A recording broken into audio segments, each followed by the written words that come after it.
if I can put it in the most simplest terms, is that, you have to give up bits and pieces of who you are for the benefit of the team. And that can be, something so simple as either, All right, welcome back to another After Dark, everyone. Hope you all are having a good night so far. Hope you guys had a good day. I wanted to check this video out. This was suggested from the comments, and it's right up my alley. It's a short one, so I thought it would be a cool one for a little After Dark video here. But the title is Michael Jordan's speech will leave you speechless. And according to the comment, this is something I must watch. So I'm here to watch it, absolutely. The only problem is I've probably heard this before, but we'll find out as we go along. I'm proven wrong on that when I say that in the beginning of the video quite often, and I'm very thankful for it. So let's see if this is a speech from MJ that I haven't heard. Regardless of that, I'm sure there's at least a good amount of you guys out there watching this with me who haven't seen it. So I'm always down for motivational speeches from Jordan. Hell, it's gotten me through my life since childhood, pretty much. So yeah, let's do this. Let's see. This is coming to you from a YouTube channel called Best Motivation Clips. Okay, so I guess they do this with all types of people then. They find motivational clips. And guys, there's nothing I really have to say on the intro. Let's see what he's talking about. Hit that like button. I'd appreciate it. And as I always do, I'm going to link the original video down in the description for you guys. So if you want to check out this channel on your own, it's right there for you. Let's do it. when I started with the Bulls, it was 5,000 people in the stands. So, Yeah. it was like playing to an empty arena. My mindset was to go, try to get back and win. Anytime that, when I left in 93, I left on top in terms of winning. I was coming back in 95, halfway in the season, and still my mentality was about winning. Now granted, physically I wasn't prepared for winning at that time because I had a baseball body, but Yep. it took me a while to understand my teammates, understand, their motivations. If I can put it in the most simplest terms, is that, you have to give up bits and pieces of who you are for the benefit of the team. And that can be, something so simple as either, response, support, spending time, having lunch, dinner, either way. I learned that later in my years because initially in basketball, I was so focused in my craft that's what mattered the most. Ironically enough, Kobe had to go through the same lesson. He had to learn the same exact lesson. But to win, you have to give parts of yourself to other people and look at people in a different manner and come to accept them. I really don't have regrets. I am the person that says, as soon as you look back in your history and you come up with something that you feel like you want to change, something else has to change. Disappointment to me, to win, you got to lose. To be successful, you got to have something that's not successful.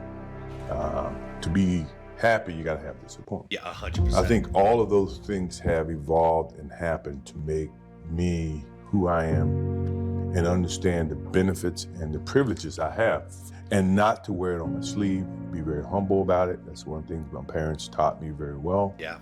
Is, don't wear your reputation, don't wear your accolades, don't wear your personality on your sleeve. Let it happen, let it be you. It is who you are.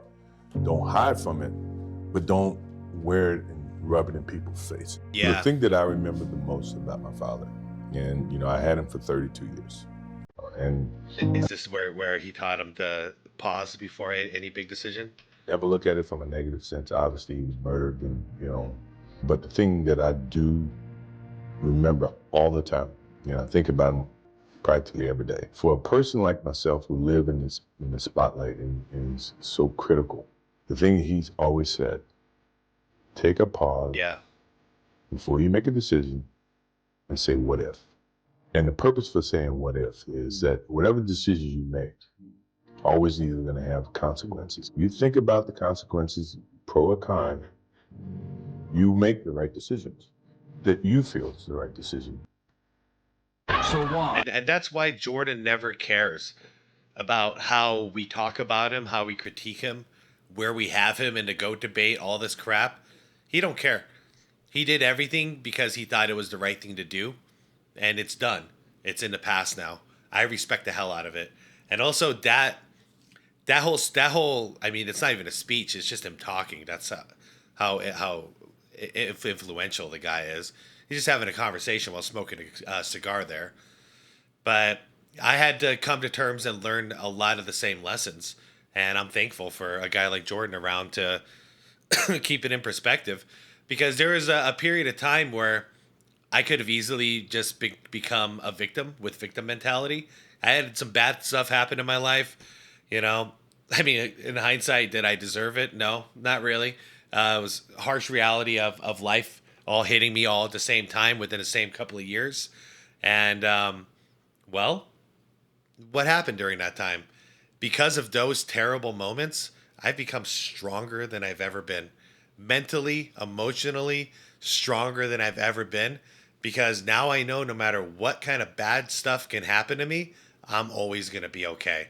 And then when, you know, I'm having a period of time in my life where I'm just enjoying myself, I don't have a care in the world when this is going on. You know, I'm not worried about it. But yeah, it's because of learning from mistakes and learning from things that a lot of people would call regrets. I don't really have regrets anymore because I like who I've become, and I wouldn't have become who I am now if I didn't make mistakes or do things that I might look back and say, yeah, that was probably a bad idea. At the time, it made sense.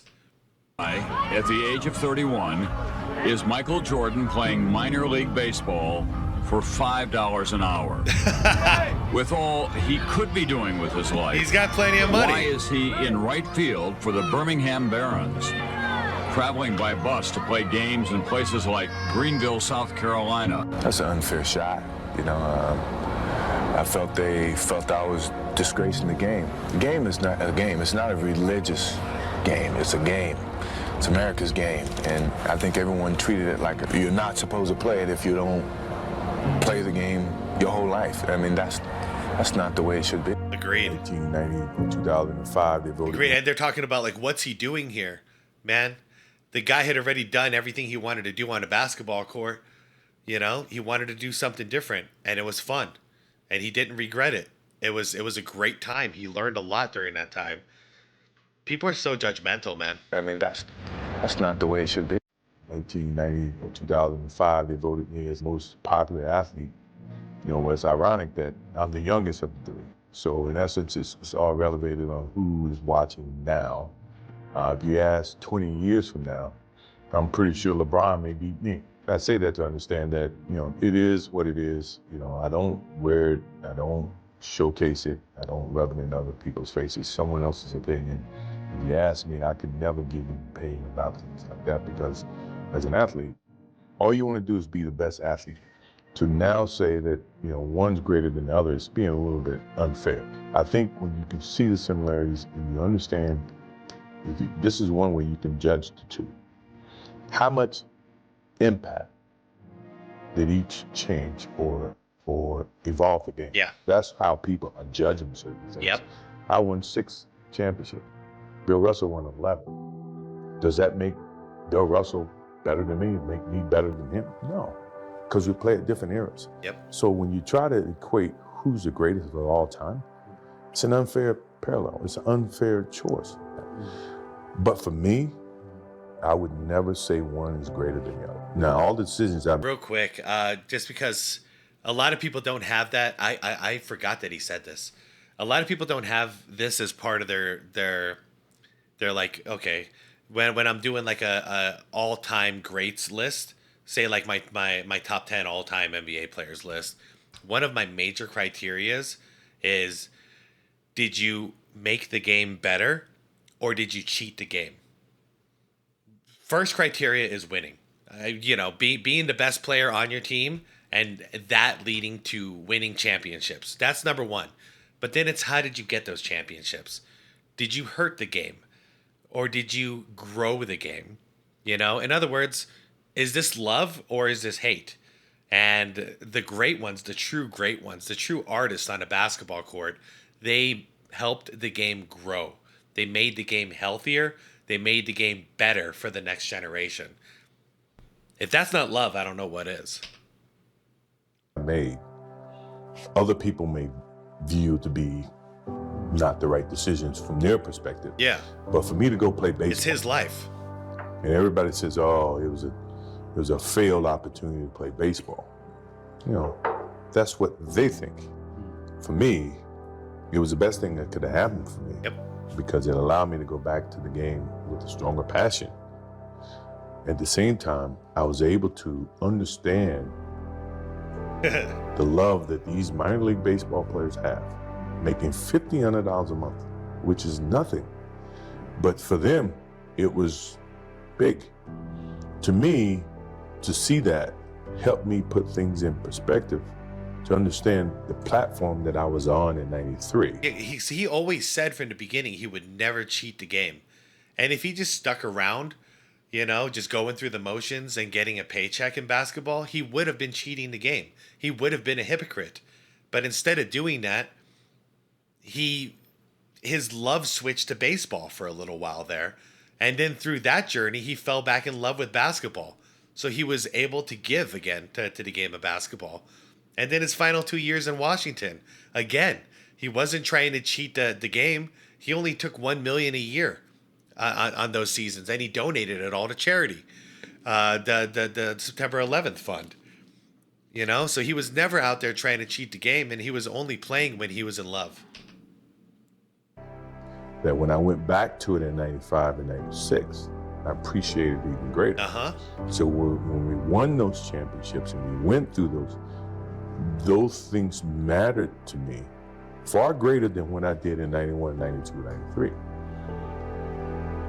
People don't see that, and people will never understand that to be success. You know, all they think about, well, he batted .202. Yeah. You know, and Stats, always the stats.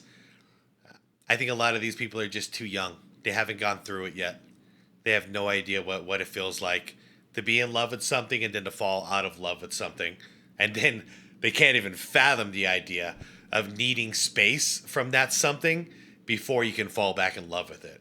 Like that to the current generation, that's the opposite. Like, it's out of sight, out of mind nowadays. struck out a certain number of times. Yeah, okay. You know, but the effort was there, and the learning curve and the passion was there that has transcended not just to me, but to other people who are afraid to do things because they're worried about the perception that may come from other places. Wow. To me, that's more gratifying than anything. Shit, man, I wish I could talk to MJ right now, because he has no idea how true that statement is, and it's been a big part of my life. Why am I here on YouTube right now? Because I just wanted to try something for fun. That's it. And I can't tell you how many chapters in my life go from me walking away from something that people can't understand why I'm walking away from it. But literally, it's because I'm bored, I'm not in love with this, and I want the opportunity to try something different. And I've done this a lot in my life. And I think because seeing Jordan do this when I was young enough to understand what he's doing, but also old enough, young enough to not quite understand exactly why he's doing it. But as I got older, I understood it as I implemented it in my own life. I've never been afraid of change because of this. And I never wanted to be one thing, do one thing my entire life. That's never been me. Fair to say that you're trying this in part because you and your father discussed this, and you see this as a kind of an extension of your life together? Yeah, it was a thing that we talked about. So it wasn't like the reason that I'm doing it is because he's dead. Because I was going to do it anyway. Yes. I had plans to do it anyway. Yep. He's tried to talk me into doing it a couple of years before now, and I wasn't ready. And I guess in doing it now, it's like a thank you to him. Do you think about him every day? Every day. Every time I step on the diamond. I mean, he's with me wherever I go. Even though he's not here physically, he's here with me mentally and spiritually. So all those people out there who were saying he was running away from gambling issues and all this stuff, guys, even if his dad didn't die, he might have actually retired and went to go play baseball. I mean, listen to him speak about it right here. It's the truth. They were talking about it, you know? So, of course, when his father did pass away, that pretty much put the nail. I don't want to use that line right now. It basically sealed the deal. And it was like, now he definitely has to do it to honor his father. But guys, he had fallen out of love with basketball in '93. He didn't like the circus show that was following him everywhere, and he wasn't able to really love the game. It was all paparazzi crap, all media crap. That's not why he started playing basketball. So he needed to get away. Baseball was the perfect way to escape. I know if he was here, he would be here. I mean, no matter what people say about me negatively, he would be my biggest supporter, my biggest supporter. Yeah. Cherish what you have, and always be in touch with your family, because you never really know what they mean to you until they're gone. Yeah. And for 31 years, he was with me. And there's a lot of kids today who don't know their parents, never have, and probably never will, and so they don't get the education that my father gave me. So I think it gives me a better motivation to stay in tune with my kids and make sure that they know what's right and what's wrong, and that when I'm gone, they can take that up. Wow, I've never heard that before. I never heard that speech before. Or not that speech, but him talking about that right there. 'Cause I think he was on the baseball diamond. Okay, I'm gonna stop it right there. Yeah. Okay, so I've seen all the other clips except for that last one. So this was definitely worth it for me. It basically just confirms everything that I've always known. And I think in The Last Dance, he also discusses this. And it's funny because whenever I talk about this in one of my reactions, I get flooded with comments that are basically saying that I'm lying. And I'm like, how am I? Do some research, y'all. Just look into it. Look into it. It's not hard to find these clips, right? I just did it right now, And actually, this was from the comments, but like, how hard is it to find Jordan talking about why he played baseball? And was it a regret, or did it end up working out for him? Because it worked out great for him. But the reasons why he played, it was mainly his father. It was always his father. That was the first love, was baseball. It was before basketball ever came into play. He was in love with playing baseball. But basketball ended up being the thing that he got rich and famous for. But then after you're rich, you're famous, you've won 3 championships, everyone already considers you the greatest, you're in the conversation. When he came into the league, he said he wanted to be in a conversation with Larry Bird and Magic Johnson. Guess what? He did that. With those 3 championships and that three-peat, he was right there in that conversation with them. And in fact, most of us had him above them. So what's left to prove? Might as well, he's still, he was still young enough. He was in his early 30s. Why not try and rekindle that first love? And then especially after his father passes, like, come on, what's left to think about, you guys? Unless you're the narcissistic type that's just so focused on your image and so worried about what others will say if you do something different, you try something new, worried about the criticism. Dude, first of all, don't do YouTube if that's the case. You won't survive, a couple of videos worth of comment sections. These comment sections will eat you alive. But yeah, if you're concerned about what other people have to say about what you're doing, then you're not doing it for the right reasons anyways. You're doing it for approval. But if you're doing it because you really want to do it because it's out of love, who gives a shit what anybody says? And that's what I love about MJ. He didn't give a damn what anybody had to say. He was doing what he was going to do regardless of the praise or the negativity. He was going to do what he needed to do in life. And he's still doing it. He's still doing it. He got out of the public eye when he wanted to, and now look, he's coming back on NBC because maybe at this point he's thinking, I got some b-ball knowledge I want to drop before I get too old, or whatever it is that he's thinking. That's what I assume it is, but he's doing it on his own terms because he chose to. You think the media hasn't been begging him to be part? You know, every network. I'll ask right now, Jordan, please be a part of my channel. Obviously, he's not going to do it. Everyone has asked Jordan to be a part of what they're doing, but Jordan doesn't care. He'll do it when it makes sense, and I guess it makes sense now. Anyways, you guys, thanks for watching this one with me. It's just watching this stuff really makes me realize and remember just how much of an impact he's made on my life. You know, it's not just basketball, you guys. This is the basketball. What he did on a basketball court was just, it was such a small thing, in my opinion. I mean, the major lessons that he taught me, he used the basketball court as a platform. You know, that was his stage to teach the lessons he needed to teach. And I learned so many lessons off of Michael Jordan. Life lessons. How to be a man, you know? How to accept accountability. How to share praise. How not to worry about what you know, what people's opinions are about shit that they don't understand about you. You know, all these things. Do what's right, and just, you know, always pretend like no one's watching. That's my philosophy, is just do what you do just because it's the right thing to do. Fuck everything else. You know, what's cancel culture gonna come and get you? Who cares? Who gives a damn? If you're doing the right thing and you're not worried about acceptance, then who gives a damn? Just do you. Be good. Leave the world a better place. That's all my mission has been since I was a teenager. Leave the world a better place than I found it.